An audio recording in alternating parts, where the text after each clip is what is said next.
આપ સર્વોને હેતપૂર્વક જય શ્રી સ્વામિનારાયણ. આજની સત્સંગ કથા વાર્તા નિજ મંદિર સાવરકુંડલા.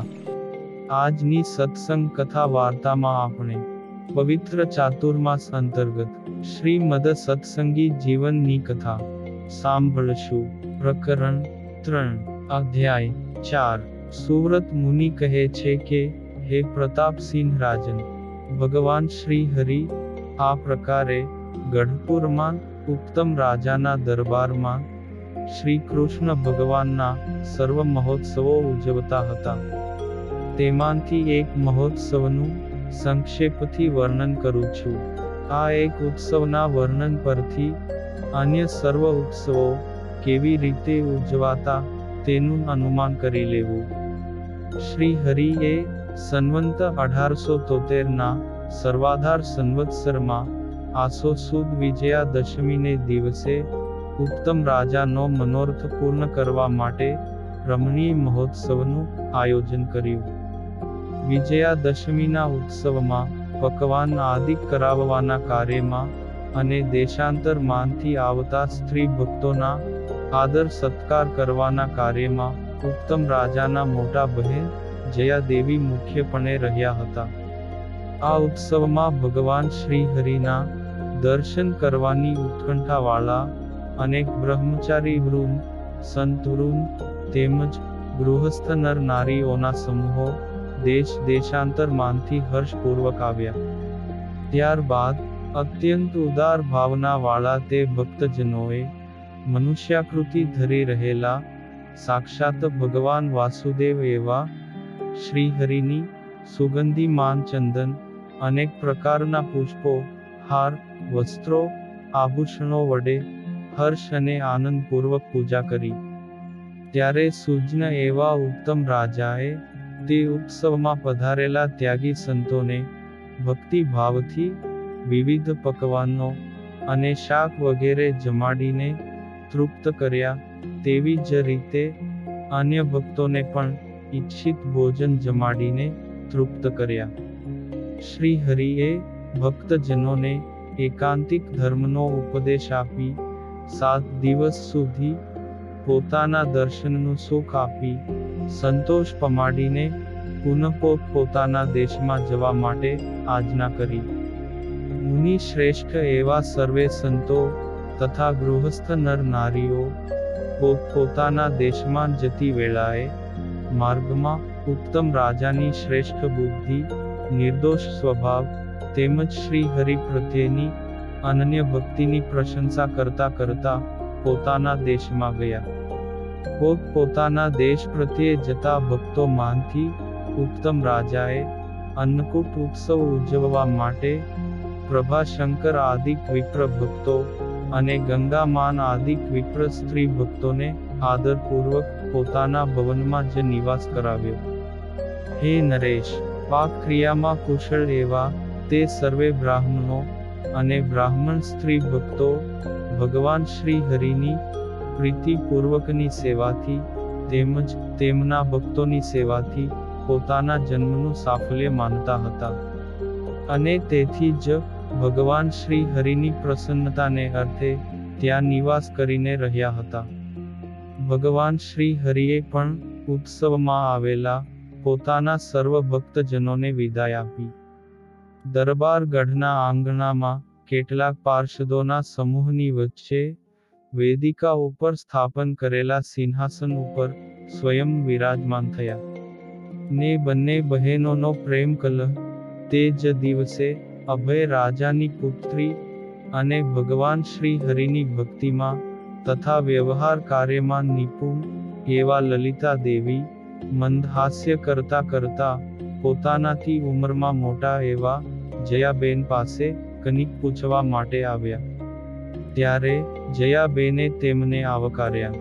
ત્યારે મંદ હસતા લલિતા દેવી જયાદેવીની પાસે બેસીને કહેવા લાગ્યા કે, હે બહેન, તમે અત્યારે વિજયાદશમીના ઉત્સવમાં બહુ પ્રકારની સેવા કરીને ભગવાન શ્રી હરિને રાજી કર્યા.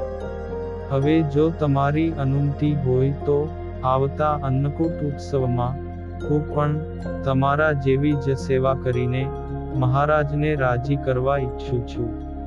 આ પ્રમાણે લલિતા દેવીએ કહ્યું ત્યારે તેને સાંભળીને જયાદેવી તેમના નાના બહેન લલિતા દેવીને કહેવા લાગ્યા કે હે ભદ્રે, તમે પણ જન્માષ્ટમીના ઉત્સવમાં ભગવાન શ્રી હરિને અત્યંત રાજી કરેલા છે. હે મંગલ સ્વરૂપા, ને જન્માષ્ટમીના ઉત્સવમાં તમે જેવી રીતે સેવા કરીને ભગવાન શ્રી હરિને રાજી કર્યા હતા, તેવી જ રીતે આસો વધમાં આવતા દીપોત્સવમાં ફરી વખત રાજી કરજો, પરંતુ કાર્તિક મહિનાના શુક્લ પક્ષમાં આવતા અન્નકૂટોત્સવની સેવા તો હું જ કરીશ, કેમ કે ભગવાન શ્રી હરિએ જ આવી વ્યવસ્થા કરી છે. જયાદેવીના આવા વચનો સાંભળીને યુક્તિપૂર્વકના વચનો બોલવામાં નિપુણ એવા લલિતા દેવી મંદ હાસ્ય કરીને જયાદેવીને મધુર વચનો કહેવા લાગ્યા કે હે મોટા બહેન, તમે આ વાત એકદમ સત્ય કહી. તેમજ ભગવાન શ્રી હરિએ બાંધેલી મર્યાદાનું પાલન આપણે કરવું જ જોઈએ, પરંતુ આ અન્નકૂટોત્સવ તો દીપોત્સવની અંતર્ગત જ આવે છે, અલગ નથી. શું તમે નારદજીએ વ્રતખંડમાં કહેલું આ વાક્ય નથી સાંભળ્યું? 14 દીપાવલી અને પડવાનો અન્નકૂટોત્સવ, આ ત્રણેય ઉત્સવો સંલગ્ન ઉજવવા, અને જો તેમાં ભેદ પાડવામાં આવે તો મહાન દોષ લાગે છે, આવું મેં સાંભળ્યું છે. આથી હે બહેન, તમને જેમ યોગ્ય લાગે તેમ મને આજ્ઞા કરો. હું હંમેશા તમારી આજ્ઞામાં રહીને જ સેવા કરવા ઈચ્છું છું.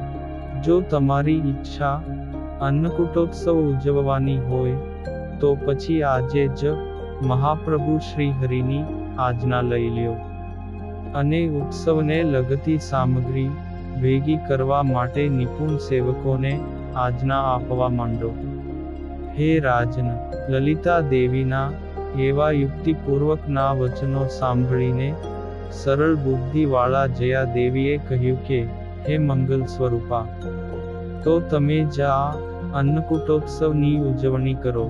ત્યાર પછી જયાદેવી પોતાના ભાઈ ઉત્તમ રાજાને બોલાવીને શુભ વચનો કહેવા લાગ્યા કે હે ભાઈ, તમે અન્નકૂટ ઉત્સવ ઉજવવાની ભગવાન શ્રી હરિની આજ્ઞા મેળવો. હે રાજન, બહેનોનું આવું વચન સાંભળીને અતિશય હર્ષઘેલા થયેલા ઉત્તમ રાજા ભગવાન શ્રી હરિની પાસે ગયા, અને તે બંને બહેનો સ્ત્રીઓની સભામાં દૂર ઊભા રહ્યા. ઉત્તમ રાજા બે હાથ જોડી ભગવાન શ્રી હરિને નમસ્કાર કરીને પોતાના વચનો કહેવાના અવસરની પ્રતીક્ષા કરતા ઊભા રહ્યા.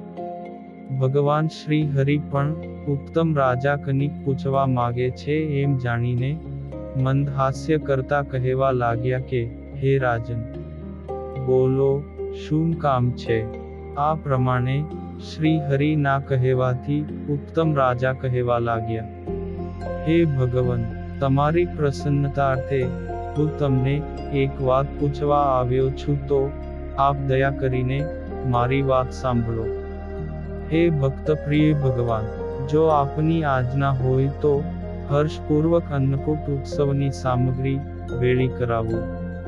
હે રાજન, ઉત્તમ રાજાનું નિષ્કપટ વચન સાંભળીને પોતાના ભક્તોનું હંમેશા પ્રિય કરનારા એવા શ્રી હરિ પ્રસન્ન થયા, અને પોતાના વચનને સાંભળવા માટે કાન ધરીને દૂર હાથ જોડીને ઊભેલા જયાદેવી અને લલિતા દેવીને નિહાળતા નિહાળતા કહેવા લાગ્યા કે હે રાજન, તમોએ જન્માષ્ટમી, વિજયાદશમી અને સર્વે દ્વાદશીઓના ઉત્સવમાં ધનનો ખૂબ ખર્ચ કરેલો છે.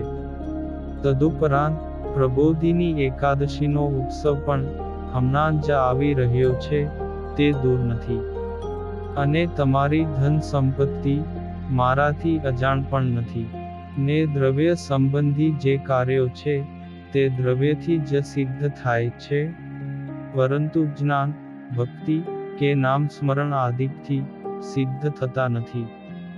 હે રાજન, જે પુરુષો જ્યાં ત્યાંથી ધન લાવીને ધર્મ કાર્ય કરે છે, તે જ્ઞાની હોવા છતાં પણ ધન આપનારા પુરુષના ઉપદ્રવથી ક્લેશને પામે છે.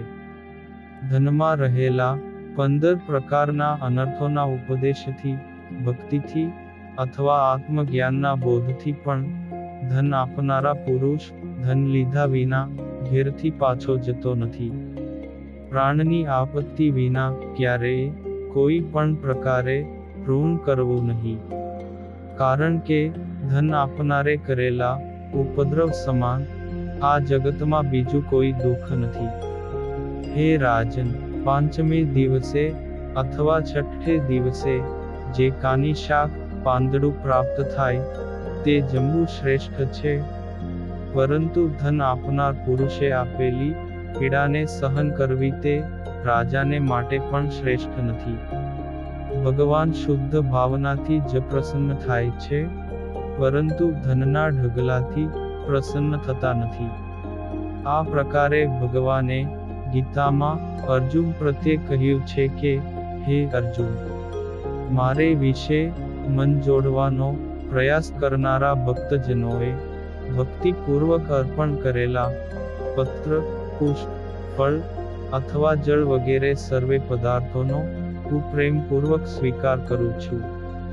અનન્ય ભક્તિ ભાવ વિના જે ભક્તજન મોટા મોટા અને પુષ્કળ ઉપચારો વડે ભગવાનની પૂજા કરે છે, તે પૂજનને ભગવાન પણ હર્ષપૂર્વક સ્વીકારતા નથી.